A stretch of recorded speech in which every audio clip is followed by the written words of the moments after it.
जब किसी इंसान को इस चीज़ का जिक्र होने लग जाए कि मुझे किसी एक खूबसूरत लड़की से प्यार हो गया है और वो लड़की मुझे नहीं देख रही है और ना ही मुझे चाहती है, फिर भी मैं उससे बेतहा मोहब्बत कर रहा हूँ, तो उस इंसान को उस लड़की से अपने दिल की बातें बयां कर देनी चाहिए। यानी उस लड़की को बताना चाहिए कि मैं तुमसे बहुत ही ज़्यादा प्यार करता हूँ।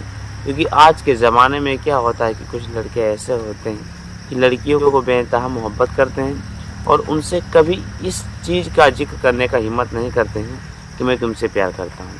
यही कुछ सेम लड़कियों में होता है कि लड़की लड़का को चाहती है, फिर भी लड़के से कभी ये नहीं कहती कि मैं तुम्हें प्यार करती हूँ। क्योंकि लड़कियाँ अक्सर कभी भी लड़कों को प्रपोज नहीं करती हैं और अक्सर लड़के ही लड़कियों को प्रपोज करती हैं।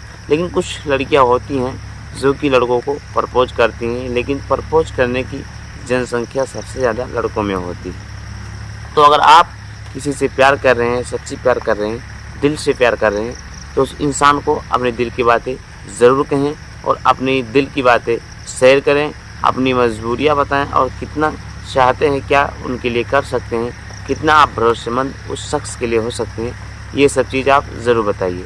क्योंकि दोस्तों अगर आप अपने दिल की बात नहीं कहेंगे तो अगला कैसे जानेगा कि आप उस इंसान से प्यार कर रहे हैं। तो नमस्कार दोस्तों, मैं आप सभी का भाई, आप सभी का दोस्त श्रवण यादव।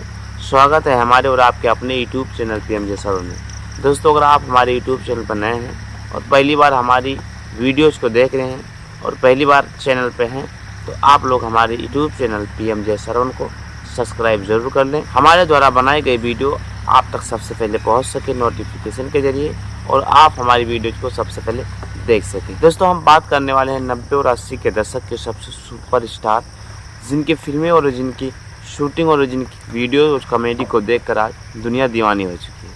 यानी जब कभी भी उनकी फिल्में और उनकी कॉमेडी को इंसान देखता है तो लोटपोट हो जाता है और पूरे विश्व यानी पूरी दुनिया में उन्होंने इस तरह से फिल्म इंडस्ट्री में काम किया है कि आज लोग पूरी दुनिया उनकी दीवानी हो चुकी है और उनकी कलाकारी को देखकर हर कोई दंग रह जाता है। यानी उनकी कलाकारी को देखकर आज के जितने भी नवयुवक एक्टर्स बन रहे हैं, जितने भी ऑडिशियन हैं, जितने भी पब्लिक हैं, उनको देखते हैं और उनसे कुछ सीख लेते हैं। महारथी एक्ट्रेस अनुपम खेर की, जिनका जन्म 7 मार्च सन 1955, उनके पिता का नाम पुष्पक नाथ खेर था और उनकी माता का नाम दुलारी थी। दोस्तों अनुपम खेर के जो पिताजी थे वो एक अच्छी खासी नौकरी कर रहे थे और वन विभाग हिमाचल प्रदेश में उन्हें चपरासी का नौकरी मिला हुआ था। वो अपने घर में सिर्फ मात्र एक ही इंसान थे जो कि सर्विस कर रहे थे, यानी नौकरी पे थे, और घर के 11 सदस्य कुछ नहीं कर रहे थे। यानी उनके घर में 12 सदस्य थे और 12 सदस्य में सबसे बड़े बेटे का जिम्मेदारी जो था पुष्पक नाथ खेर जी पे था, यानी अनुपम खेर के पिताजी पे था। वो कमाते थे और पूरी 11 सदस्य बैठकर खा रहे थे। यानी कहा जाए कि आप अकेले कमा रहे हैं और पूरे घर की जिम्मेदारी ले रहे हैं, तो ये पुष्पक नाथ खेर जी के ऊपर ये बात लागू हो रहा था। वो अकेले कमाने वाले इंसान थे और घर में 11 लोग खाने वाले थे। उसके बाद धीरे धीरे उनकी कमाई होती रही और घर की जिम्मेदारियां बहुत ही ज़्यादा बढ़ने लगी, जिसकी वजह से वो अपने बेटे अनुपम खेर की ज़्यादा कुछ पढ़ाई नहीं आगे बढ़ा सके और कुछ पढ़ाई उसकी बीच में ही रुक गई। फिर उसके बाद अनुपम खेर सर की पढ़ाई नहीं हो पाई। धीरे धीरे वो गाँव में खेलने कूदने लगे और अपने दोस्तों के साथ आवारागर्दी करने लगे। फिर उसके बाद उनकी माता जी बोलती हैं, अजी क्या कर रहे हो, कुछ जुगाड़ करो, कुछ ऐसा काम करिए, आप नौकरी से कुछ नहीं होने वाला है, क्या मेरे बेटे ऐसे ही नाकारा निकल जाएं, ये कुछ अपनी ज़िंदगी में ना कर सकें। फिर उसके बाद अनुपम खेर के पिताजी किसी तरह से मेहनत और ज़्यादा करने लगते हैं और वो फिर रात में वन विभाग की नौकरी करते हैं और दिन में किराने की दुकान पर रहते हैं और रात को वन विभाग की नौकरी करते हैं। फिर उसके बाद ऐसे धीरे धीरे समय बीतता जाता है। उसके बाद अनुपम खेर की पढ़ाई लिखाई एक छोटी मोटी प्राइमरी स्कूल में 5 तक होती है, जहाँ की लेडीज के लिए ही सिर्फ वहाँ सख्त मना होता है कि यहाँ सिर्फ लेडीज पढ़ेंगी। लेकिन फिर भी अनुपम खेर के पिताजी के ऊपर उस मास्टर यानी जो भी स्कूल का था, अनुपम खेर के पिताजी पे स्कूल का मास्टर दयावान हो जाता है और उसके बाद उनके बेटे का नाम दाखिला कर लेता है। लेकिन उस स्कूल में सिर्फ लड़कियों को ही पढ़ाया जाता था। लेकिन फिर भी उनके पिताजी के रोने और गाने पर अनुपम खेर जी की एडमिशन ले लिया गया और अनुपम खेर वहाँ पढ़ने लगे। कुछ दिनों तक वहाँ पढ़े, फिर उसके बाद वहाँ से उनका दिमाग कुछ और ही तेज हो गया, पढ़ाई में उनका मन लगने लगा। फिर उसके बाद उनके माता पिता उन्हें देखकर बहुत ज़्यादा खुश हुए। फिर उसके बाद अनुपम खेर जी का एक अच्छा खासा जिक्र और सपना था कि मैं एक अच्छा खासा एक्ट्रेस बनूँ। फिर उसके बाद वो गांव में जब कभी भी स्कूल से पढ़ के आते थे तो अक्सर रास्तों में खेलते कूदते नाटक करते अपने दोस्तों के साथ आया करते थे, और जो भी लेडी लड़कियां थी उनके साथ भी कुछ मस्ती और एक्टिंग करते आते थे। फिर उसके बाद उनके पिताजी बीमार हो गए और कुछ दिन नौकरी ठप हो गई, जिसकी वजह से वो पढ़ाई अनुपम खेर को छोड़ना पड़ा। उसके बाद वो अपने घर पे रहते थे, जो भी किताबें थी पुरानी उसी को पढ़ते थे और उसी को रिपीट करते थे। फिर उसके बाद उनके पिता फिर से एक बार बैकअप करते, यानी फिर से वो जो भी बीमारी होती है वो ठीक हो जाती है, यानी बीमार रहते हैं वो ठीक हो जाते हैं। उसके बाद फिर से वो अपनी काम पर जाने लगते हैं। फिर उसके बाद वो अनुपम खेर से कहते हैं कि फिर से तुम पढ़ाई करने जाओ, मैं पैसे किसी तरह एडजस्ट करूँगा। लेकिन अनुपम खेर नहीं जाते हैं और फिर सीधा वहीं से वो 2 से 3 साल और वेट करते हैं, पढ़ाई लिखाई नहीं करते हैं, खेलते कूदते हैं अपने दोस्तों के साथ, और फिर अपने दोस्तों के साथ मुंबई रवाना हो जाते हैं। यानी 12 साल की उम्र में अनुपम खेर जी अपने घर को छोड़कर मुंबई चले जाते हैं, और उनके पास पैसे नहीं होते हैं। एक दिन बैठे होते हैं अचानक एक जगह पे, और एक जगह यानी एक कमरे में अपने दोस्तों के साथ अखबार पढ़ रहे होते हैं, और उसमें ये लिखा होता है कि नए युवकों को काम दिया जा रहा है मुंबई में, जिसको भी काम करना है बहुत ही जल्दी मुंबई आ जाए। फिर उसके बाद वो अपने पापा से पैसे मांगते हैं, और अपने पापा से पैसे इसलिए मांगते हैं कि उन्हें एक्टिंग की बहुत ज़्यादा शौक होती है। बचपन से उनका सपना था कि मैं एक्टर बनूं, लेकिन उनके पास इतना पैसे नहीं होते हैं कि वो मुंबई तुरंत चले जाएं और कुछ सामान और कुछ पैसे लेकर मुंबई जाकर शिफ्ट हो जाएं और वहाँ नौकरी करने लगी, यानी बॉलीवुड इंडस्ट्री में जाकर उन्हें काम मिलने लगे। फिर उनके दिमाग में इस चीज़ का जिक्र आता है कि जिस तरह से श्री कृष्ण जी ने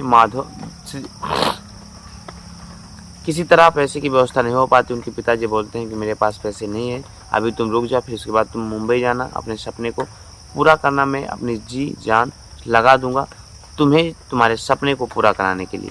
लेकिन पिता का बात ना मानते हैं अनुपम खेर, बहुत जिद्दी होते हैं, और जिद की वजह से वो अपनी इस बात को नहीं टालते हैं और बोलते हैं मैं आज ही मुंबई जाऊँगा। फिर उसके बाद उनके पिताजी वहाँ से चले जाते हैं पैसे के जुगाड़ में, लेकिन उनको बहुत जल्दी होती है बॉलीवुड इंडस्ट्री में जाने की और अपने सपने को पूरा करने के। फिर उसके बाद जिस तरह श्री कृष्ण जी ने मक्खन चुराया था, उसी तरह से उनके दिमाग में पैसे चुराने की आइडिया आता है, और अपने माता जी के जो भी गुल्लक में पैसे होते हैं, यानी उनकी माता जी एक अच्छी खासी पूजा प्रतिष्ठा करने वाली लड़की थी, और वो हमेशा एक सुबह उठती थी, नहाती धुलती थी, और घर के काम करने से पहले श्री कृष्ण जी और विष्णु जी की पूजा प्रतिष्ठा करते। तो मुंबई जाने के लिए अनुपम खेर की व्यवस्था करने के लिए उनके पिताजी बाहर चले जाते हैं पैसे उधार लेने के लिए, और उसी बीच में इनके दिमाग अपनी माता जी के मंदिर पे पड़ता है। यानी इनकी माता जी अनुपम खेर की जो होती हैं वो बचपन से ही पूजा प्रतिष्ठा में बहुत ज़्यादा मन रखती थी, यानी पूजा प्रतिष्ठा में बहुत ही ज़्यादा खुशी रहती थी, और हमेशा वो पूजा प्रतिष्ठा करती थी तभी जाके खाना पानी खाती थी, और बचपन से वो ज़्यादा ही पूजा प्रतिष्ठा कुछ किया करती थी। फिर उसके बाद में जितने भी वहाँ पे मंदिर थे, यानी उनके घर में जो भी मंदिर थे, उस मंदिर में छोटे छोटे गुल्लक हुआ करते थे, दान पेटी हुआ करती थी, उसमें उनकी माताजी कुछ पैसे रखा करती थी। करीब 5 से 6 पेटी थी, और एक मंदिर छोटा सा था, उसी मंदिर के सारे पैसे अनुपम खेर निकाल कर मुंबई चले जाते हैं। वहाँ कुछ दिनों तक ऐसे भटकते रहते हैं। फिर उसके बाद इन्हें छोटे मोटे काम मिलने लगते हैं, और छोटे मोटे काम करके अपना गुजर बसर करते हैं। फिर उसके बाद इन्हें छोटी छोटी फिल्मों में काम मिलने लगते हैं।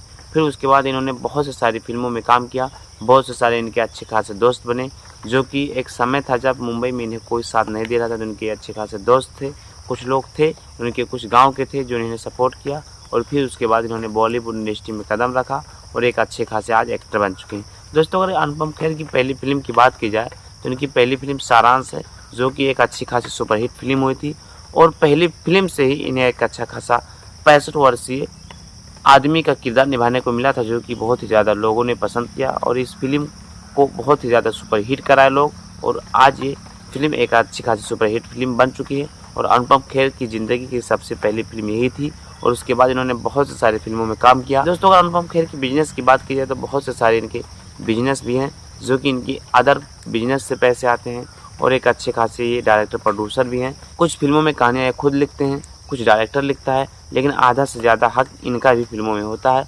कुछ फिल्मों में सीक्रेट इनकी भी होती है, यानी कुछ लिखी हुई जो भी कहानियाँ डायरेक्टर की होती है इनकी भी द्वारा बताई गई होती है। अनुपम खेर की शादियों की बात की जाए तो इन्होंने 2 शादी की है। इनकी पहली शादी से एक बच्चा है जिनका सिकंदर खेर नाम है। उनकी दूसरी पत्नी से कोई बच्चे नहीं है, और अनुपम खेर की निजी यानी अनुपम खेर के पहली पत्नी जो थी उन्हीं से इनके एक बच्चे हैं। दोस्तों, अगर अनुपम खेर की फिल्मों की बात की जाए तो उन्होंने बहुत से सारे फिल्मों में काम किया है, और 2025 लिस्ट के अनुसार इन्होंने 600 से प्लस फिल्में कर चुके हैं, जिनमें इनकी पुरानी फिल्में बहुत ज़्यादा सुपरहिट थी।